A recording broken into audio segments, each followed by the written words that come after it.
안녕하세요. 오늘은 대인관계에 대해서 좀 얘기를 해볼 건데요. 우선 여러분들 스스로 질문을 해보셔야 될 겁니다. 어떤 질문이냐면 지금 현재 관계하고 있는 사람들에 대해서 나에게 얼마만큼 큰 영향력을 미치고 있는 그런 사람인가, 또는 거기에 나는 얼만큼 반응하고 있는가, 그 사람과 나의 상태, 관계, 음량으로 나누자면 어떤 부분들이 형성이 되어 있는지, 이런 것들을 한번 먼저 고민을 해보시면 좋을 것 같습니다. 대인관계 중요하죠. 대인관계라고 하는 것은 사람 대 사람의 관계죠. 대인이라고 하는 것 자체는 사람을 상대한다는 뜻입니다. 대한다는 뜻. 사람을 대할 때 관점들이 있죠. 여러 가지가 있습니다. 일단은 음량으로 나눠봤을 때 성별이 남자일 수도 있고 여자일 수도 있겠죠. 그리고 음적인 사람, 양적인 사람, 이렇게 또 나눠집니다. 물론 여자가 음이고 남자가 양인 것은 기본이지만 음적인 남자도 있을 수 있고 양적인 여자가 있을 수도 있어요. 그렇지만 이제 어느 부분에 좀 더 치우쳐져 있는지, 좀 국한되어 있는지, 이런 것들을 관찰을 해보시면서 강의를 듣는데 참고를 하시기 바랍니다. 대인관계 할 때 가장 중요한 것은 균형인 것 같아요. 서로가 서로에게 영향을 미치고, 또는 음이 양과 양이 또 음과 이렇게 화합을 이루어야, 그래야 이제 뭔가 관계적으로 시너지 효과 같은 것도 생기고 결과라든지 목표, 이런 쪽으로 더 손쉽게 다가갈 수가 있다고 볼 수 있겠죠. 일단은 그런 부분을 놓고 봤을 때는 당연히 양적인 사람은 음적인 사람을 만나야 되고, 음적인 사람은 양적인 사람을 또 만나야겠죠. 쉽게 얘기하면은 음과 양을 그 수와 화로 비유를 해요. 우리 사주 오행 공부할 때 늘 얘기합니다. 목화토금수. 그 중에 음양을 얘기할 때 오행 수하고 화를 항상 전면에 내세워서 비교를 많이 하곤 합니다. 수라고 하는 것은 물이죠. 만물의 근원이 물입니다. 그렇게 만물의 근원은 물이라고 했던 철학자도 있었죠. 탈레스라고. 그러한 물이라는 것 자체가 굉장히 중요한 요소를 포함하고 있고, 우리 일상생활에 물 없이는 단 하루도 살 수가 없죠. 모든 생활이 물과 밀접한 연관성이 있습니다. 보통 물이라고 하는 것을 음이라고 하고, 사주에 물이 많거나 물로 하는 일, 그러면 제일 먼저 떠올리는 것이 밤일, 물장사, 술장사, 유흥업, 숙박업, 이렇게 얘기를 하죠. 왜냐하면 숙박업이라는 것 자체가 나그네를 상대로 하는 여행객들이나 유동 인구를 대상으로 하는 임대업이 되겠죠. 공간을 빌려주는 거니까. 일시적으로 임대를 해주는 임대업입니다. 숙박업, 임대업 다.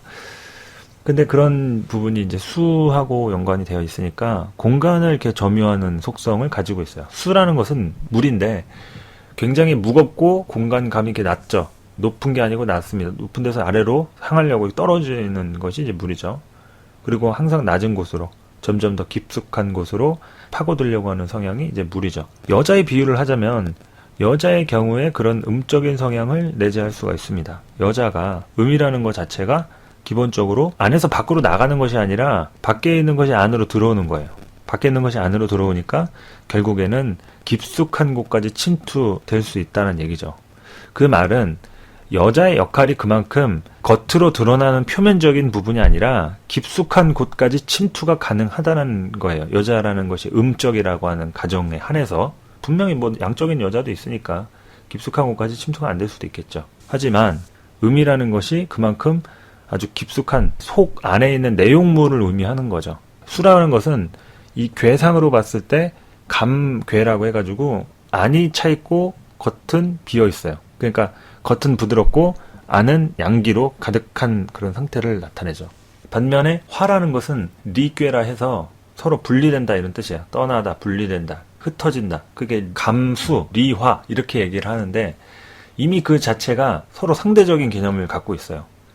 화의 경우에는, 리괴의 경우에는 바깥이 양으로 단단하게 포장이 되어 있죠. 하지만 그 안에 있는 것은 부드러운 음기가 작용을 하고 있습니다. 그러니까 겉은 단단한데 속은 약하다는 얘기예요. 부드럽다는 얘기예요. 그것이 이제 화의 기본적 속성이고, 불이 겉은 되게 화려하게 탄단 말이에요. 근데 화려하게 타는 반면에 안은 비어있죠. 그게 불의 속성이고, 물의 속성은 겉은 화려하지 않은 것 같아도 그 속 안에서는 엄청난 생의 인자, 생물이 살고 있죠. 그런 많은 세균들도 번식하고 있고 물로 인해서 번식한다고 얘기할 수 있습니다. 그러니까 물에 가까운 사람은 생식 능력이 뛰어나다는 얘기예요. 생식 능력, 생산성이 뛰어나다. 사주에 물이 적절하게 작용이 돼야 생산을 할 수 있는 거예요. 우리가 남자 여자 만나면 뭐를 해요? 자식 생산을 하잖아요.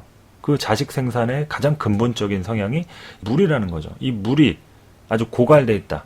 화토가 중탁됐다. 아주 강하다는 얘기. 화토가 이제 수기를 한 점 말려버렸다. 그러면 보통 우리가 얘기하는 스님 팔자라든지 수녀 팔자라든지 자식을 생산 안 된다는 얘기야. 자식 생산이 안 된다. 세대 전환이 안 된다. 그 자체에서 머무르고 있다. 그러니까 이제 종교에 귀의하게 된다거나 정신적인 측면들이 이제 강화되는 거죠. 생산이 안 된다는 것은 현실적으로 뭔가 내 기능이 제대로 작동이 안 된다는 거니까 고소에 그런 얘기들이 나와 있는 게 이 수와 관련된 부분이 형성이 되어 있는 겁니다. 그러니까 즉 수라는 것이 결국에는 많은 부분을 내포하고 있지만 그 중에 제일 중요한 것은 생산성이에요. 생산성. 그래서 수로 하는 직업군 이런 것들 다 생산직입니다. 생산직. 뭔가를 만들어내는 거예요. 물이 있어야 만들어내는 거죠. 그래서 우리가 남녀가 만나서 사랑을 나눌 때도 밤에 만들죠. 낮에 뭐 아침에 뭐 밤낮 없이 막 그러진 않단 말이에요. 물론 그렇게 뭐 하시는 분도 있겠지만 대체로는 거의 밤에 잘 때 취침 전에 그렇게 되는 부분이죠. 그게 이제 음양의 이치란 얘기예요. 밤이 수의 시간이 밤이죠. 해자축시니까. 그러니까 그럴 때 그런 생각들이 더 간절해지고 더 뭐 여자는 남자 생각나고 남자는 여자 생각나고 그리고 음양이 합을 하려고 하는 성향이 이제 안에서 합을 하는 거죠. 물은 안에서 양기가 강하다는 거니까 바깥에는 이미 사람 집에 들어가고 없는 거예요. 안에 들어와 있다. 안에 들어와 있으니까 안에서 뭔가 움직임, 조짐들이 이렇게 보이는 것들. 낮에는 안은 비어 있고 밖에가 양으로 가득 차 있으니까 밖에 나가서 활동하는 것이 이제 양이란 얘기야. 그것이 이제 화라는 시간, 사오미 시간이라든지 여름철 더욱더 이렇게 밖으로 나가서 즐기는, 나가서 놀고 활동하는 것을 이제 볼 수가 있겠죠. 그래서 수와 화의 개념 자체가 이미 음과 양으로 나눌 수 있는 거예요. 그렇다고 수라는 개념이 꼭 음이다. 이건 아니죠. 음이 바깥에 있고 양기가 안에 강력하게 응축되어 있습니다. 그러니까 결국 남는 장사, 이걸 얘기하려면 화로 얘기하면 안 되죠. 수로 얘기해야죠. 돈이라는 게 그렇잖아요. 돈은 내 주머니 수중에 있어야 돈이지 돈 있다고 자랑만 하고 쓰지 못하면 그건 결국 돈 있다고 얘기할 수 없죠. 그래서 돈을 수라고도 얘기합니다. 풍수에서도 물을 가지고 돈이라고 또 표현을 하고 물이 흐르는 부분을 가지고 이제 아주 중요하게 쓰이기도 합니다. 그만큼 물 자체를 돈이라고 하는 이유는 외부에서 내부로 들어온다는 얘기예요. 수는 젖어든단 말이죠. 물의 속성 자체가 외부에서 내부로 급속도로 바로 그냥 물 한 번만 엎질러도 속옷까지 다 젖죠. 그게 이제 침투력을 의미하는 거예요. 침투력. 근데 뭐 따뜻한 바람, 뭐 온풍기, 난로 그런 거 있어도 안에가 젖어 있는데 그걸 말린다. 시간이 엄청 오래 걸리죠. 잘 말리지도 않고 침투력이 약하다는 얘기예요. 하지만 바깥에 있는 거는 금방 반응을 하죠. 바깥에 있는 것은 금방 반응을 한다.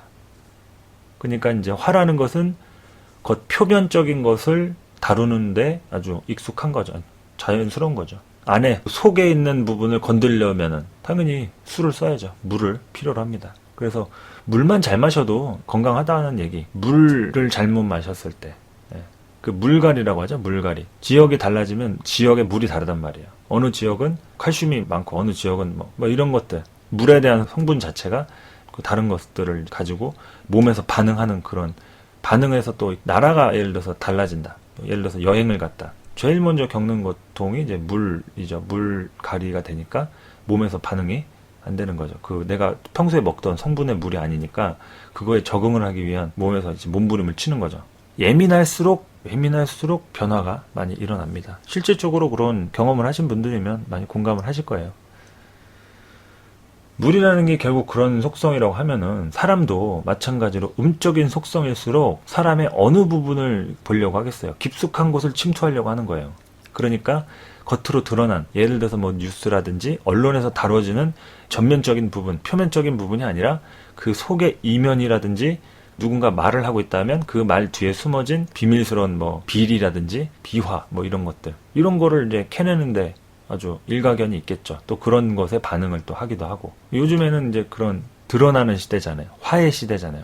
인터넷, SNS, 많은 메신저와 또 스마트폰이 발달되면서 네트워킹이 엄청나게 이제 광범위하게 형성이 돼 있죠. 다 드러났단 말이에요. 그렇지만 드러나면서도 뭔가 관계하기가 어렵죠. 요즘에는 좀 사람 만나기가 또 힘들잖아요. 얼마든지 연락은 할 수 있는데 안 하게 되잖아요. 그게 뭐예요? 화의 시대인 반면에 속이 비어있기 때문에 정작 소문난 잔칫집에 먹을 게 없는 거죠. 빈수레가 요란하다. 결국에는 지금과 같은 시대에 제일 중요한 것들이 실속을 갖추는 거예요. 실속을 갖추는. 그렇다고 뭐 외관을 무시해라 이런 건 아니겠죠. 사람이 정신적으로 정말 발달이 잘 돼 있고 좋은 틀을 갖고 있으면 당연히 옷차림이라든지 자신의 그런 표면적으로 드러나는 행동거지나 몸가짐, 마음가짐 이런 것들이 그런 쪽으로 똑같이 드러나겠죠. 다 마찬가지예요. 그래서 이제 속마음가짐이라는 게 결국은 행동으로 자기 평소 생활 패턴이나 습관이나 말버릇 그런 걸로 다 드러납니다. 대인관계라고 얘기를 했을 때도 내가 음적인 사람이면 깊숙한 곳을 파고들려고 하는 반면에 꾸미는 것은 잘 안 되는 거예요. 왜냐면 이미 내용물로 침투하고 이미 내용물 자체로 승부하는 부분이 강하기 때문에 결과는 내용물에 집중이 돼 있다는 얘기예요. 무게 중심이. 그러니까 뭐 예를 들어서 물건을 만들어서 그것을 포장을 해서 배송을 한다. 그 과정까지 보면 그 내용물에 대한 충실도는 굉장히 커지는데 그것을 뭐 어떻게 포장하느냐 그것은 잘 안 된다는 거죠. 내용물은 내용물대로 아주 잘 만들었는데 그것을 어떻게 보관해서 배송을 할 거냐, 이렇게 전달을 할 거냐. 그런 부분에서 조금 문제가 생길 수 있겠죠. 내용물은 잘 만드는데 겉 표면이 이렇게 부실한 경우에는 뭐 예를 들어서 아주 음식이 맛있어요. 빵이 맛있어. 하지만 포장이 안 돼 있어요. 그냥 내용물만 떡 나와 있어요. 그러면 그냥 시장에서 파는 그 빵이라든지 떡이라든지 맛있다고 느껴지면서도 한편으로는 마음이 안 갈 수도 있죠. 겉으로 보기에 그러려니 보이죠. 포장이 안 되어 있기 때문에 뭔가 가치를 좀 더 레벨업을 시킬 만한 그런 부분이 형성이 안 되니까 있는 그대로의 가격밖에 받을 수가 없죠. 반드시 또 유통이라든지 홍보 전략이라든지 마케팅 이런 걸로 뭐 홍보도 하고 사람들에게 이렇게 알려지게 유명세도 타고 포장도 아주 깔끔하고 예쁘고 막 이렇게 화려하게 해가지고 그 내용물도 맛있고 음식이라면 내용물이 맛있고 포장도 잘 돼 있다. 그러면은 각광을 받겠죠. 그것이 이제 운명의 조화인 거죠. 하지만 포장지는 굉장히 화려해요. 그 우리나라 과자 보면 그렇죠. 포장을 깠는데 또 포장했어. 또 포장지를 깠는데 또 뭐에 이렇게 겹겹이 쌓여있어. 비닐로도 쌓여있고 막 그렇죠. 포장을 뭐 2번, 3번을 까야 돼요. 귀찮죠. 쓰레기가 많이 생기죠. 먹고 났는데 내용물은 별거 없는데 쓰레기는 막 산더미 같이 쌓이죠. 과대포장인 거잖아. 과대포장. 내용물에 비해서 포장이 지나친 거잖아요. 포장이라는 건 뭐예요? 내용물을 보호할 수 있는 정도 혹은 그 내용물이 이러한 부분이다 라는 것을 표현할 수 있는 정도에 한해서 포장을 해야지 지나치게 2중, 3중으로 뭐 멋스럽게 고급스럽게 화려하게 그건 좋지만 그러면 그럴수록 가격이 올라가잖아요. 그리고 또한 내용물에 충실하게 더 많은 제품을 유통시키기에 어려움도 생길 수 있고 부피가 커지니까 일단은 포장이 말하자면 굉장히 부피가 커지겠죠. 그래서 막 플라스틱 구멍에 뚫어가지고 거기 안에 막 초콜릿 몇 개씩 집어넣고 보면 초콜릿은 몇 개 안 되는데 그 플라스틱에 또 종이 포장에 비닐 포장에 또 종이로 돼 있고 꽉으로 돼 있고 막 그렇게 돼 있죠. 그거 다 자원 낭비죠. 그렇다고 뭐 비닐봉지 하나에만 딱 할 수는 없는 노릇이긴 한데 그런 장단점이 있습니다. 음과 양의 조화가 그렇게 겉모습과 속 부분에 연관이 되어 있습니다. 그래서 내가 예를 들어서 그런 포장이 약하다. 포장이라는 것은 말 전달을 잘하는 거죠. 똑같은 말이라도 포장을 잘하는 사람의 입을 빌리면 그 입에서 나오는 말들로 같은 얘기인데 더 설득력 있고 같은 얘기인데 좀 더 수긍이 가는 경우가 있죠. 결국 그 얘기가 그 얘기인데 누가 얘기하면 자연스럽고 익숙하게 받아들여지는 반면에 누가 얘기하면 일단 듣자마자 아니, 듣기 싫거나 뭐 목소리가 마음에 안 들 수도 있고 그럴 수도 있단 말이죠. 만약에 제가 이제 그 강의 지금 이제 역학 얘기를 하는데 뭐 이런 제 목소리가 예를 들어서 듣기 싫다 혹은 뭐 아주 부담스럽다 그러면 내용이 어떻든 간에 목소리가 듣기 싫어가지고 안 들으실 수 있어요. 그거는 뭐 저뿐만이 아니라 다른 뭐 어떤 분이 어떤 뭘 강의를 하시든 간에 목소리가 마음에 안 든다면 그 목소리를 들으면서 스트레스를 받는데 계속 들을 수 있겠냐는 얘기죠. 또한 내용이 뭔지는 모르겠어. 근데 목소리가 좀 적응이 돼요. 익숙하고 좀 편안하고 그런 목소리에 점점 접점이 형성이 되면 어느새 내용을 점점 흡수할 수 있는 거예요. 흡수하다 보면 공부가 되는 거고 그러다가 이제 익숙해지는 거죠. 어느새 젖어드는 거죠. 그래서 이제 소리라는 것을 또 수라고 해요. 수를 이제 소리라고 표현을 합니다. 소리 성자 해서 소리. 그래서 화는 보는 거고 수는 듣는 거예요. 보는 것은 금방 잊혀지죠. 근데 듣는 것은 영혼을 타고 가슴으로 이제 단전까지 이제 들어오게 됩니다. 그렇게 가슴 깊이 내려오죠. 그러니까 소리로 인해서 감동을 받는 거죠. 요즘엔 채팅 같은 거 많이 하잖아요. 뭐 메신저 같은 거, 뭐 카카오톡이니 뭐 이렇게 많이 하잖아요. 그거 뭐 아무리 그 명언이나 뭐 감동적인 말로 한다고 감동이 될까요? 쉽지 않죠. 감동이 뭐 되는 경우도 있겠지만 직접 만나서 얼굴 보면서 이 목소리 들어가면서 얘기를 듣는 게 가장 최고로 효과가 좋죠. 또 이 소리가 집중이 되려면 너무 화나면 안 돼요. 그러니까 조명이 너무 화나면 안 돼요. 적절하게 조금 이렇게 균형을 맞춰 소리에 집중할 수 있게 조명이 은근해야지, 그래야지 사람 귀에 이게 소리가 잘 들리지. 화나면 일단 시각이 눈에 집중이 되어 있기 때문에 들리는 부분들이 잘 안 돼요. 그래서 연주회라든지 뭐 그런 것들 보면 조명 관리가 딱 잘 돼 있어요. 너무 화나지도 않고, 그렇다고 아예 어두우면 또 보이진 않으니까 적절하게 이렇게 딱 돼 있죠. 영화도 영화관에서 아주 환하게 하고서 영화 봐봐요. 재미 하나도 없지. 암실 어둡게 해놓고 그 영화 스크린에만 딱 집중해서 어두울 때는 하나도 안 보이고, 그러다가 이제 빛으로 밝을 때는 또 밝고, 그렇게 스크린에 따라가다 보면 몰입이 되는 거죠. 그게 이제 소리에 집중하게 또 사운드를 빵빵하게 틀어놓으니까 영화에 가면 실감이 나는 거죠. 그게 이제 수의 부분입니다. 그런 부분이 이제 타고난 사람일수록 그런 기능이 탁월하는데, 양적인 부분이 좀 약하니까 드러내는 쪽에 사람을 잘 만나서 자기 자신을 이렇게 표현해주는 사람을 만나는 게 좋겠죠. 그러니까 내가 나가고 싶을 때는 나를 밀어주는 사람이 필요하지, 내가 나가고 싶은데 야 너 가만히 있으라고 내가 나갈 거라고. 같은 양이 같은 양을 만나고 같은 음이 같은 음을 만나면 거기서 이제 서로 마찰이 생기고 싸움이 나는 거예요. 네, 형제들끼리 혹은 직장 동료끼리 학창시절 친구끼리 싸움이 나는 거죠. 결국은 서로 균형이 맞지 않기 때문에요. 내가 하고 싶을 때는 상대가 밀어주고 양보해주고, 또 상대가 하고 싶을 때 나도 밀어주고, 이런 균형이 맞아야 되는데 그런 거 있죠. 이렇게 말 같은 것도 내가 말하고 싶은데 상대가 들으려고 안 한다든지, 내가 듣고 싶은데 상대가 또 말을 안 할 수도 있고, 서로 들으려고 할 수도 있고 서로 말하려고 할 수도 있고, 이거 자체가 음량의 균형이 안 맞는 거죠. 그 연주회 같은 데 가면은 소리에 집중하죠. 근데 관객들이 다 말을 하고 있어 봐요. 과연 연주회 음악이 들릴까요? 귓속에? 안 들리겠죠. 말하는 것은 내가 기운이 밖으로 나가는 거죠. 안에 있는 기운이. 듣는 것은 밖에 있는 기운이 안으로 들어오는 거고. 그러니까 내가 기운을 내보내면 들어올 수 없는 거예요. 말을 하면서 듣는다고 할 수는 없어요. 들으려면 가만히 있어야죠. 수용을 해야죠. 귓구멍을 열고 열심히 열고 받아들여야죠.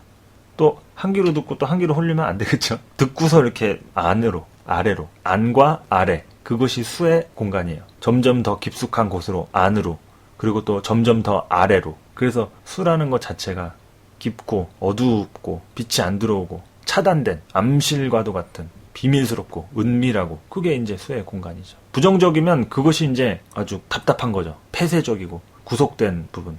그래서 범죄자들을 어디에 가둬요? 수용소에 가두죠. 교도소나 구치소, 유치장, 그런 것들이 수의 부분이죠. 가두는 거예요. 차단시키는 거, 외부와의 관계 단절을 시키는 거예요. 이미 어떤 사유로 인해서 세상 밖에 나갈 수 없다. 그래서 점점 더 어두운 곳으로 가죠. 거기서 또 문제 생기면 독방으로 또 가죠. 그런 개념인 거예요. 그러니까 수라는 것 자체가 물이 점점 더 깊은 곳으로 가듯이 깊고 어둡고, 공간이 좁든 넓든 상관하지 않고 그냥 공간이라도 있으면 그 속을 파고드는 게 수란 말이에요. 그러니까 무섭죠. 수라는 것은 무섭습니다. 그 불과 물이 있는데 물의 재앙이 월등하게 무섭죠. 물은 천하를 다 뒤흔들 수 있습니다. 불은 글쎄요, 서울에서 산불이 난다고 부산까지 뭐 번지겠냐만, 한반도를 그 물난리가 나서 쓰나미가 정말 엄청난 대규모로 그럼 뭐 진짜 한국 자체가 없어질 수도 있는 거고 하니까. 10몇 년에 일본 지진 쓰나미 일어나서 많은 그 인명피해가 났었죠. 그 물이 그렇게 무서운지 몰랐던 사람들도 물난리로 인해서 많은 거주지역을 잃고 직장을 잃고 목숨도 잃고 그렇게 되죠. 물이라는 것은 그만큼 무서운 겁니다. 그래서 우리가 예를 들어서 뭐 죽음을 맞이할 때 우린 지금 살고 있는 거잖아요. 결국 나중에 죽음으로 갈 거란 말이에요. 그러면은 죽을 때 사고로 죽는 사람도 있고 질병으로 죽는 사람도 있고 자연 사는 사람도 있고 그렇게 되겠지만, 결국 가장 무서운 죽음은 혼자 남들과 세상과 차단된 고독한 죽음, 객사라는 건 그거잖아요. 고향이 아닌 다른 곳에서, 그리고 또 길에서 막 그런 걸 이렇게 객사라고 하죠. 근데 대부분 거의 그런 사람들도 많고, 예. 그런데 자연 사는 사람은 거의 없죠. 대부분 뭐 질병으로 가는 분들도 있고, 사고로 특히나 천재지변의 사고든 뭐 정말 인명사고든, 요즘에는 특히나 사람과 사람과의 우발적 범죄 같은 걸로 인해서 많이 이렇게 이슈가 많죠. 그러니까 굉장히 무섭죠. 죽음을 생각하는, 죽음 자체가 수예요. 죽음이 수고, 하루의 일과 중 밤의 시간은 자는 시간이죠. 그 잠을 자는 것 자체가 죽음인 거예요. 오늘 하루, 오늘이 예를 들어서 28일이다. 그러면 28일 밤 해자축시, 이거는 28일이 더 이상 오지 않는 거예요. 끝이에요. 28일의 끝이에요. 그게 끝나면 다시 29일에 시작이 되는 거예요. 그렇게 연결이 되어 있습니다. 결국은 1년으로 보면 봄, 여름, 가을, 겨울 중에 이제 겨울을 의미하는 거고, 하루 중에 얘기하면 밤을 얘기하는데 죽음을 의미하는 거예요. 죽고 다시 태어나는 삶을 반복하는 거죠. 그러니까 삶 안에 죽음이 있고 죽음 안에 삶이 있는 거죠. 그러니까 우리는 매일 죽고 매일 다시 태어나는 거예요. 그 인체 세포도 마찬가지잖아요. 이 세포가 이게 있는 그대로인 세포 같지만 이거 죽고서 다시 생기는 거란 말이에요. 세포가. 우리 몸 안에 있는 세포가. 계속 재생이 되는 거죠. 그러니까 상처가 나도 다시 아물고 새살이 돋는 거죠. 그러니까 세포가 살아날 때 그 생의 에너지가 좋게 형성이 되면 좋은 에너지를 받으면서 몸이 좋아지겠지만, 스트레스를 받고 정말 안 좋은 기운에 적응이 되어 있으면 굉장히 부담스럽고 힘들고 어렵겠죠. 몸이 그래서 더 질병이 더 깊어지는 이유가 그런 세포들이 생기를 갖지 못하기 때문이라고 저는 생각을 합니다.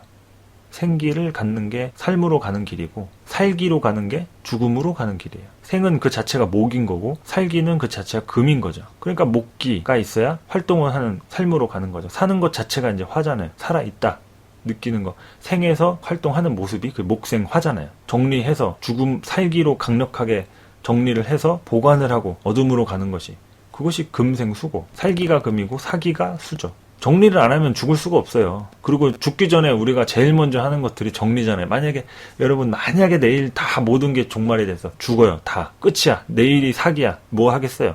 정리하겠죠. 정리할 부분을 정리하겠죠. 사람마다 다르겠지만 그런 거 있잖아요. 뭐 내일 죽으면 뭐 할 거냐. 뭐 누구는 사과나무를 심겠다.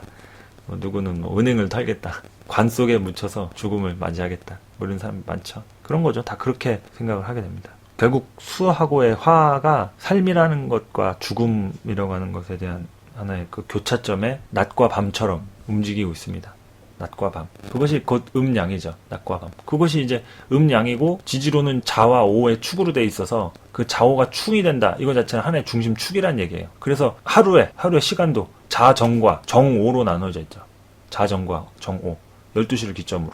자시, 오시, 그걸 얘기하는 거예요. 그리고 1년 중에는 동지와 하지를 구분하고 있는 거죠. 낮이 가장 길 때와 밤이 가장 길 때. 정점에 이르렀다 이런 뜻이에요. 여름과 겨울에. 동지, 하지. 그것이 이제 가장 중심축으로서의 음양을 나누고 있는 거죠. 지금 우리는 어디로 가고 있어요? 동지로 가고 있죠. 지금 해월이니까. 동지로 가고 있는 거예요. 팥죽 먹으러 열심히 달리고 있다. 네. 저는 팥죽을 별로 안 좋아해가지고 많이 먹진 않지만, 동지에만 팥죽을 먹는 풍습들이 있죠. 겨울로 가게 됩니다. 겨울 중 자월의 동지로, 어둠이 가장 깊어질 때로 깊어지고 있죠.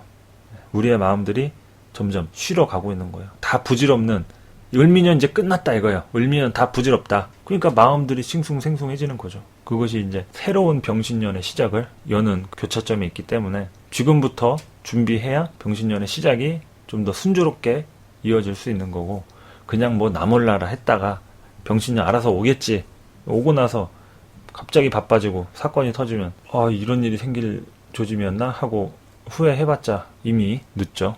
예, 때는 늦었습니다. 그래서 유비무환, 선견지명 이런 얘기를 하는 거예요. 예방을 해란 얘기죠. 그럼 근심 걱정이 좀 줄겠죠. 대인관계를 하려다 보니까 음양에 대한 관점이 좀 더 부각이 되죠. 당연히 내가 양적이고 활동적인 사람이라면 그런 활동적인 것이 어떤 결과를 낳느냐. 오늘 여기저기 돌아다녔어요. 근데 성과가 없어. 그건 양으로 활동만 했다는 얘기잖아요. 집으로 들어올 때 뭔가 물건을 샀다든지, 어딘가 가서 정말 예쁜 사진을 찍었다든지, 오늘 어디를 가서 무슨 맛집을 발견했다든지, 사람들만의 성취 욕구가 있잖아요. 그걸 가지고 왔다라는 것은 이미 겉으로 양적인 것뿐만 아니라 속으로도 양적인 거니까 결국 음을 내포하고 있는 거죠. 양과 음을 같이 내포하고 있는 거죠. 음은 속이 양적인 거고 양은 겉이 양적인 거죠. 그 자체만 이렇게 수화로 나눴을 때, 아까 아까 얘기한 것처럼. 이게 조금 헷갈리긴 하는데 계속 듣다 보면 그 얘기가 다 그 얘기예요. 그 얘기가 그 얘기예요. 어렵지 않아요. 우리 생활에 밀접하게 연관되어 있는데 무슨 남의 나라 아프리카 무슨 남극 탐험 얘기하는 것도 아니고 사계절이 뚜렷한 우리 한반도에서 일어나고 있는 아주 자연스러운 현상을 얘기하고 있는데 이해가 안 되는 건 말이 안 되죠. 그건 제가 뭐 설명을 잘못하고 있거나 여러분들이 이해가 안 될 리가 없죠. 그러니까 열심히 궁리를 해보시면서 자기 사주에도 대입해보시고 나는 음적인지 양적인지 또는 어떤 사람을 만나는 게 좋은지 양적인지 음적인지 그런 것을 이제 궁리를 해야겠죠. 사주 자체에 뭐가 있다고 양적이고 음적이고 그런 것을 다 한 명 한 명 뭐 이렇게 제가 집어가지고 뭐 이렇게 얘기를 해드릴 수는 없지만 대체적으로 그 수와 화의 기준으로다가 항상 얘기를 하죠. 그런 오행이 먼저 몸 안에 체득이 돼야 돼요. 음양과 오행에 대한 부분이 체득이 돼야 그 사주 보기 이전에 먼저 음과 양을 나눌 수 있게 되겠죠. 음과 양을. 손님을 만나도 밤에 만나는 거하고 낮에 만나는 거하고 당연히 다르겠죠. 어떤 문제로 왔느냐, 또 어떤 관계에서 이렇게 형성이 됐느냐, 모든 것들이 음과 양이 형성이 되어 있죠. 당연히 그런 부분들이 있겠죠. 그래서 밤에 얘기해야 좋을 것을 낮에 얘기하면 안 돼요. 밤에 감성을 좀 건드리면서 조금 이렇게 점진적으로 이야기하면서 풀어가야 되는 부분을 낮에 갑자기 확 얘기해버리면 바로 깬다고. 감정적으로 접근이 되는 게 아니라 계산해서 이거 안 한다. 바로 그런 게 나오죠. 그러니까 신중하게 해야죠. 또는 낮에 해야 되는 부분인데 밤에 하면 왜 그걸 지금 얘기하냐. 시간도 늦었는데. 욕을 먹을 수도 있죠. 그 낮과 밤을 잘 관찰해가지고 이제 사람과 관계에서 얘기할 때도 음영을 잘 구분을 해야겠죠. 예를 들어서 자식을 혼낸다. 자식을 혼내는 것도 낮에 혼낼 수도 있고 밤에 혼낼 수도 있겠죠. 대화를 시도할 때도 나는 뭐 자식하고 관계가 좀 안 좋아서 대화를 시도를 해봤는데 항상 뭐 자식이 예를 들어서 거부를 했다. 근데 밤에 얘기해야 통하는데 낮에만 항상 시도를 하는 거야. 아니면 낮에 얘기를 해야 되는데 밤에만 시도한다거나. 그렇게 낮과 밤의 음량의 타이밍이 안 맞으면 나는 항상 노력했다. 근데 상대가 문제가 생긴다. 그거는 이미 자기가 한 노력이 아닌 거죠. 노력은 결과가 나와야 그게 노력이라고 할 수 있는 거지. 땅을 아무리 파서 혼자 삽질만 하는데 그걸 노동이라고 볼 수는 없잖아요. 말 그대로 그냥 허공에 삽질한다 혹은 뻘짓하냐 이렇게 얘기를 하죠. 결과가 주어져야 합니다. 결과하고 성과가 나와야 합니다. 그것이 결국 노력에 대한 보상이라고 할 수도 있고 그 노력을 더 빛나게 해주는 것이 노력에 대한 보상이죠. 결과죠. 그것을 이제 삼변이라고도 하고 나라는 사람이 뭔가 노력을 해서 결과를 얻어내는 것이 세 단계에 걸쳐서 이루어진다는 얘기예요. 나, 노력, 결과 이렇게 삼변 뭐든지 세 번을 3단계를 걸쳐야 결과가 나오는 거예요. 내가 없어도 안 되고 또는 노력을 안 했는데 결과가 나오는 경우는 거의 없어요. 물론 있기도 하지만 그거는 노력이 빠진 거기 때문에 결과를 명확하게 그걸 내 거라고 할 수가 없어요. 예를 들어서 일을 안 했는데 누가 돈을 갖다 줬어. 그 돈을 내 거라고 얘기할 수가 없는 거라고. 내 거 아닌데 내가 먹으려고 하는 거잖아요. 잘못된 마인드죠. 잘못된 마인드인데 우리는 그렇게 돈을 벌고 싶어서 매일 로또를 사죠. 그렇게 해서 당첨되면은 관리가 되냐는 얘기예요. 거의 그래서 복권 당첨돼도 그 유지하는 사람들이 별로 없다고 하던데 그런 꿈들만 꾸고 있죠. 많은 사람들이 허황된 꿈을 꾸는 거죠. 자기의 복량에 맞는 길을 택하려고 하지 않고 그런 현실적인 답만을 찾으려고 하죠. 자신의 길이 뭔지 더 깊이 있게 모색할 생각은 안 하고 이런 역학, 오행의 역은 그거를 얘기하는 거예요. 자신의 그런 음량의 상대성 어떤 쪽으로 이렇게 연결이 되느냐. 연인 관계에도 마찬가지예요. 남녀가 연애를 하는데 여자가 남자답고 남자가 굉장히 여성스럽고 음량이 바뀐 거죠. 여자가 리드하고 다 계산하고 예약하고 막 항상 이거 하자고 하면 이거 하고 막 그렇게 하면은 이미 그 자체가 굉장히 부담스럽겠죠. 부담스럽다. 그렇지만 음적인 남자는 또 양적인 여자를 만나야겠죠. 남자 중에서도 뭐 음적인 사람 많잖아요. 그리고 음기를 잘 써요, 남자가. 왜 그러겠어요? 요리사 같은 경우도 남자가 더 많고 피아니스트도 그렇고 뭐 예술가들 거의 다 남자잖아요. 디자이너들, 화가들, 음악가들 다 남자지. 왜 그러겠어요? 화라는 것 자체가 또는 양이라는 것 자체가 겉은 양이지만 그 안에 음이 있다는 얘기예요. 그러니까 대표되는 게 양이라는 거지 그 안에는 음이 가득 차 있다는 얘기죠. 그러니까 안에 있는 내용물은 음이라는 얘기예요. 그러니까 아주 굉장히 부드럽고 섬세하고 아주 정교하다는 얘기죠. 그래서 그런 정교한 부분, 아주 세밀한 부분 이런 것들을 다 남자들이 다루는 거죠. 여자들이 할 것 같은데 오히려 여자들은 그렇게 못하죠. 전문성 이런 게 떨어지는 거예요. 여자들이 뭐 무식해서 그렇게 능력이 안 돼서가 아니라 이미 음량의 구조 자체가 그렇게 형성이 돼 있죠. 그리고 남자를 더 남자답게 만들어줄 수 있는 것도 여자예요. 그런 음적인 양을 더 양답게 만들어주는 게 음이죠. 그래서 남자가 제일 처음에 만나는 여자는 엄마잖아요. 그런 엄마로 인해서 음기를 가지고 속을 채우는 거예요. 속이 채워지면 완전체가 이렇게 형성이 되는 거죠. 근데 그런 부분이 아주 강력한 반면에 안 돼 있다. 엄마가 뭐 어렸을 때 돌아가셨다. 뭐 부모님이 없다. 그러면 절실한데 그런 부분이 이렇게 안 되니까 굉장히 허전해지겠죠. 모성 결핍이라든가 의지 박약 이런 것들이 생길 수 있죠. 뭐를 하려고 하는데 뒷심이 없고 금방 끈기가 없어서 지치거나 힘들어서 포기하게 되고 그런 경우가 생기죠. 결국에는 음량의 문제죠. 그러니까 결국에는 여자의 경우에 음적인 성향이 기본이기 때문에 표현 방법 자체가 이렇게 직접적이지 못하다는 얘기죠. 그거 어떻게 해가지고 좀 해결이 하겠어요. 바로 뭐 한순간에 뒤집을 수는 없겠지만 여자의 경우엔 양기가 안에 머무르고 있기 때문에 그 양계를 끄집어내주는 경험이 필요합니다. 경험이. 그래서 여자의 경우에는 남자는 엄마와 합을 하고 여자는 아버지와 합을 하는 거예요.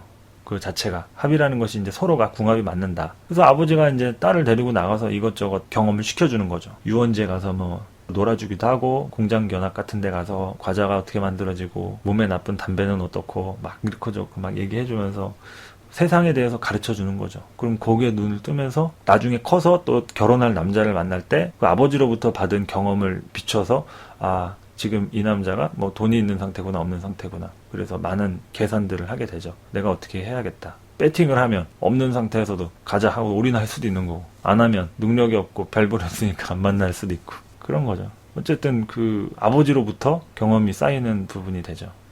대체적으로 엄마가 딸하고 친하고 아버지가 아들하고 친한 경우는 별로 없어요. 드물어요. 대부분 상극관계로 형성이 돼요. 음과 음이고 양과 양이니까 물론 부모님 입장에서는 다 그렇게 얘기하죠. 뭐 자식 입장에서도 부모 소중하다. 부모 입장에서도 10손가락 깨물어서 안 아픈 손가락 있겠냐. 근데 실질적으로 그렇진 않잖아요. 솔직히 나와보시면 알겠지만 조금 더 이쁜 자식이 따로 있고 시간이 지나면 내가 이제 늙고 병들었을 때 또 내 옆에 남아있는 자식이 따로 있는 게 그게 인지상정이지 다 그렇진 않다. 그러니까 정말로 맞는 사람은 따로 있어요. 그것이 음양의 조화인 거예요. 그게 이제 여자와 여자와의 관계지만 그 안에서도 또 음양의 관계가 있겠죠. 엄마하고 딸인데 궁합이 맞을 수도 있겠죠. 그러면 엄마가 양인데 딸이 음적으로 지원을 해주거나 딸이 양인데 엄마가 음적으로 지원을 해줄 경우 그럴 수가 있겠죠. 서로 양양이고 서로 음음이면 엄마와 딸이라든지 아버지와 아들이라든지 이런 성향이 뭔가 하려고 할 때마다 부딪히고 말할 때 서로가 말하고 바람 잘 날이 없겠죠. 그러니까 이제 집안 콩가루 집안이 돼요. 그렇게도 표현을 하죠. 막 극단적으로 아주 개판이다 막. 가정 문제가 요즘 좀 심각하죠. 핵가족 시대가 이제 왔고 또 요즘 들어서 보면 이제 집들이 다 개별화돼 있죠. 원룸들이 많이 생기고 또는 빌라나 건물들을 오피스텔 이런 거를 많이 지어가지고 그런 촌이 완전 형성이 됐습니다. 원룸 촌이. 거의 옆집에 살아도 누가 사는지도 모르고 이웃이라는 거에 대한 의미가 이제 많이 없어지고 있죠. 이웃이라는 단어를 쓰는 사람이 별로 없습니다. 개별화되고 있다는 얘기예요. 개별화. 가족적인 부분도 개인 플레이. 밥도 뭐 거의 따로 먹기도 하고 떨어져서 기러기 아빠 그리고 유학을 가거나 하기도 하죠. 유학을 가거나 직장 때문에 이렇게 일찍이 독립을 한다거나 서로 뿔뿔이 흩어져서 열심히 자기 인생에 투자를 하는 경우들이 많이 있죠. 지금 시대가 그런 시대가 되어 있습니다. 같이 사시는 분들도 뭐 많이 있을 수도 있겠지만 대체적으로는 독립적 틀을 갖고 자기만의 영역을 이제 확보하려고 하는 그런 시대가 이제 도래한 거죠. 그런 독립적인 부분이라고 얘기를 하려면 목보다는 금이라고 봐야겠죠. 알맹이와 쭉정이를 이제 분리하는 거니까 이미 분리적 속성을 갖는다는 것이 서로가 서로를 인정하고 깔끔하게 이렇게 놓아주는 거죠. 부모가 자식이 소중하다고 계속 끌어안고만 있으면 말 그대로 온실 속 화초인 거잖아요. 태풍 한번 불면 그냥 뿌리채 싹 다 뽑힌다. 자립심을 길러줘야 될 필요성도 있는 거고. 어쨌든 대인관계적 부분은 이야기하기 시작하면 끝도 없어요. 제가 오늘 얘기하려고 하는 것은 딱히 뭐 어떤 부분이라고 하기보다는 전체적인 음량의 관점에 대해서 쭉 얘기를 하고 싶었던 거고 여러분들이 이제 그런 틀이 기본적으로 잡혀 있게 되면 결국 사주를 보는 거든 점을 치든 음양 오행을 가지고 하는 응용력이든 세계가 달라지죠. 세상을 보는 눈이 달라지죠. 오행들이 눈에 들어오죠. 그런 점을 치는 부분 중에 이제 매화역수 같은 점 같은 경우에는 이제 음기를 이렇게 보죠. 무슨 일이 일어났나. 도자기가 깨졌다. 그럼 어느 방향에 있던 게 깨졌냐. 또 그것이 언제 깨졌냐. 몇 시에. 술시에 깨졌다. 갑술시에 깨졌다. 병술시에 깨졌다. 일진이 이민일주인데 미시에 깨졌다. 이렇게 그걸로 가지고 점을 치는 거죠. 그리고 또 깨진 조각수가 6조각으로 깨졌다. 그리고 도자기의 색깔도 청색이다. 흑색이다. 이런 모든 단서들을 다 동원해서 점을 칩니다. 그 점이라는 것은 결국 이것이 앞으로 점차 무엇을 상징하는 부분인가. 왜 그런 거 있잖아요. 그 느낌이 안 좋다. 좀 조짐이 안 좋아. 예. 그것이 전화위복이 될 수도 있고, 액땜이라고 하죠. 그런 게 될 수도 있고, 혹은 안 좋은 일이 생길 조짐이 될 수도 있는 거죠. 그것이 느낌적으로는 다가오는데 뭔지는 몰라. 그런 것을 이제 괴로 환산해가지고 체와 용으로 이렇게 음기를 확인해서 생극제와 이런 걸 판단해서 결국 좋은 일이냐 나쁜 일이냐 장차 어떻게 되겠다 이런 것들을 관찰을 하게 되는 부분이 되겠죠. 그런 부분이 잘 돼 있으면 이제 예를 들어서 사주를 보러 손님이 온다. 그러면 사주를 보고 얘기하죠. 근데 그 시간에 오는 왜 그 시간에 오냐? 시간이 중요하죠. 몇 시에? 또 그 사람이 입고 온 옷이 어떤 스타일이냐? 원피스다. 그럼 원피스 자체가 옷이 하나란 얘기잖아요. 원피스니까. 투피스면 2개고. 그리고 색깔이 빨갛다. 하얀색이다. 모자를 썼다. 그런 포인트들을 잘 관찰하면서 나하고 얘기하는데 이런 양적인 행동들을 한다. 여자가 양이다. 그럼 거기에 또 음양의 또 배합을 또 해가지고 관찰을 하면 결국 이 사람은 지금 물어보는 관점에 대한 부분이 이런 식으로 흐름이 되겠구나. 이렇게 미뤄서 짐작을 할 수 있겠죠. 방법들은 되게 많습니다. 그런 전법들의 종류도 많고 가지수도 많고 그리고 또 자기하고 또 잘 맞는 그런 학문이 또 있어요. 누구는 육효가 잘 맞고 누구는 육임이나 기문둔갑이 잘 맞고 주역이 잘 맞고 누구는 그냥 명리만 하고 자미두수 관상을 하고 이렇게 자기가 이제 각각 맞는 그런 성향들이 있습니다. 그리고 심지어는 명리 자체에서도 사람을 볼 때 정신적인 부분과 현실적인 부분 나눠지잖아요. 그 돈만 보는 사람이 있어요. 사람 오면 일단 먹고 사는지 돈부터 보는 사람이 있어요. 그럼 육친적으로 십성적으로 보면 재성과 관련된 부분을 먼저 관찰을 하게 되는 거죠. 재성이나 혹은 그 사람의 이제 직장이나 어떤 조직적 틀, 사회적 틀 이런 건 관이니까 재관을 위주로 이제 보죠. 정신적인 면을 본다. 그 과정의 어떤 이 사람의 정신 상태를 본다. 그러면 이제 인성과 식상을 놓고 관찰을 하게 되는 거고요. 그런 십상으로 나누면은 그렇게 형성이 되죠. 그 근기를 가지고 이제 비견겁제를 가지고 세력이 있느냐 없느냐를 관찰해서 강력하게 나가는 힘들이 강하냐, 점진적으로 소극적으로 가느냐 이런 부분들이 되어 있죠. 그 명리 안에서도 또 음양이 또 있는 거예요. 자미두수 안에도 음양 있고 육임, 육효, 주역, 매화역수, 하락이수, 대정수 많죠. 그 안에서 다 음양이 있다. 그러니까 음양을 잘 인지를 하시면 다 할 수 있는 거예요. 다 역학이라는 역학은 다 공부를 하실 수 있고 그 역이라는 것 자체가 해와 달이라는 말이거든요. 해와 달. 음양이에요. 역 자체가 음양이라는 얘기예요. 바꿀 역자도 되고 쉬울 이자도 돼요. 그거는 음양 자체가 쉽다는 뜻이에요. 쉽고 간결하다는 뜻이에요. 정말 아주 간단하다. 그 간단한 건데 어렵게 풀어서 깊이 있게 가니까 어려워지는 거지.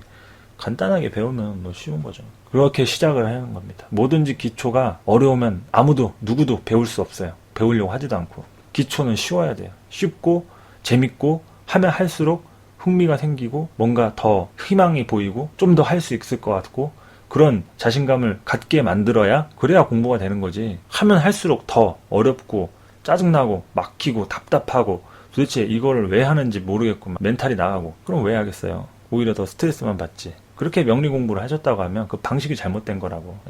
방식이 잘못됐어요. 그거 가르치는 선생님이 잘못될 수도 있고 본인이 공부 방식이 잘못된 걸 수도 있고 아니면 명리 공부 자체가 안 맞는 사람도 있어요. 그게 이제 안 맞는다기보다는 명리적 해석할 시각이나 틀 자체가 타고난 사람이 있는가 하면 아주 분석적으로 아주 정밀하게 명리적 시각으로 시스템이 딱 돼 있는 사람이 또 있어요. 타고난 부분이 없다고 할 수는 없어요. 게임도 잘하는 사람이 있는가 하면 못하는 사람이 있듯이 명리도 마찬가지예요. 그 역을 보는 것도. 왜 그런지를 이렇게 꿰뚫고 음적인 걸 봐야 되니까. 겉으로 드러나는 것만 보고 문제가 있겠네. 뭐가 있네. 이게 아니라 그 속을 꿰뚫고 가야죠. 겉으로 웃으면서도 속에 칼을 품고 있다. 이거를 관찰해내는 게 그게 역이니까 음량을 볼 줄 알아야 되죠. 그러니까 어쨌든 그런 부분이기도 하고 역을 공부하는 게 어렵기 때문에 그만큼 같이 공부하는 사람과의 합도 잘 맞아야 하고 점점점 익숙해져야 합니다. 열정이 또 살아있어야지. 그럼 명리 공부하는 게 어렵고 힘들고 아주 뭐 하루에 시간 내가지고 하고 막 귀찮지 않아요? 그럴 거면 뭐하러 해. 그냥 하고 싶은 게임이나 하고 아니면 잡지 책이나 보고 인터넷 웹서핑이나 더 해야지. 명리하면서 막 스트레스 받을 이유가 뭐가 있어요. 한번 딱 깊이를 파놓으면 평생 가는 나의 깊이가 되는 건데, 그것을 여러분들이 하나 틀을 만들어 놓으셔야지 나가서도 이렇게 선생님 소리 듣고 사람들에게 정말 좋은 귀감이 될 수 있고, 뭐 남을 봐주기 위해서가 아니어도 자기 스스로도 그런 중심이 잡힌다는 얘기예요. 이런 음량에 대한 체계와 오행, 역에 대한 부분이 자리 잡혀 있으면 이 모든 우주 만물이 다, 자연과 우주 만물이 다 역으로 이루어졌다 해도 과언이 아닐 정도로 상징 체계가 너무 정확하고 체계화되어 있단 말이에요. 그걸 단순한 부분으로 먼저 접근을 하면서 이제 점점 깊이를 넓혀 나가는 거죠. 좀 원론적인 얘기를 하다 보니까 얘기가 깊어졌는데 그런 얘기입니다. 어쨌든 뭐 대인관계도 그런 부분으로 진행이 되고, 공부를 너무 이렇게 좀 거리감 갖고 하지 마셨으면 좋겠어요. 제 강의를 듣고 뭐 저한테 전달 받지 않더라도 다른 어떤 분한테 배우시든 항상 편안한 마음으로, 거리감이 이렇게 너무 멀어지면 결국 그 공부가 내 공부가 아닌 것처럼 느껴지죠. 그러니까 거리감 같은 거 느껴지지 않게 편안하게 포기하지 말고 하셨으면 좋겠습니다. 여러분 자신을 위해서요. 어쨌든 오늘 좀 얘기하다 보니까 벌써 1시간이 넘었는데 저도 뭐 시간이 금방금방 가네요. 그냥 혼자 녹음하고 그렇게 하는 건데 금방금방 갑니다.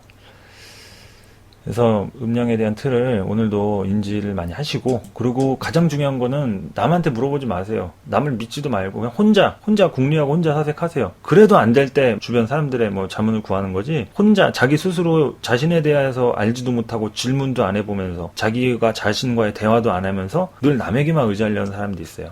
그거는 진짜 인생이 아니에요. 가짜예요. 말 그대로 그건 짜가요. 짭퉁. 자기 자신의 중심이 딱 잡혀 있어야 누가 진짜고 누가 도움이 되고 그런 틀과 인지를 갈 수 있다고 생각합니다. 그래서 그런 것들을 자기 스스로 항상 거울도 자주 보시고 자기 스스로를 사랑하시고 하루에 한 번씩 얘기하세요. 스스로 안 좋은 일 있으면 그럴만해서 이렇게 했고, 또 격려도 스스로 해주시고, 힘들 때일수록 남한테 의지하지 마시고 스스로가 강해져야 결국 남는 거는 자신감, 자부심, 뭐 그런 자존심, 자신감, 자부심, 자존심, 뭐 이런 것밖에 없는 거예요. 남한테 의지하면 남으로 인해서 항상 채우려고 하기 때문에 그 대상이 필요하죠. 스스로 강해지셔야 합니다. 꼭 그렇게 되시기 바라고요. 오늘은 여기까지 하도록 하겠습니다. 또 다음 시간에 유익한 강의로 찾아뵐게요. 아주 긴 시간 들어주시느라 고생 많으셨습니다. 감사합니다.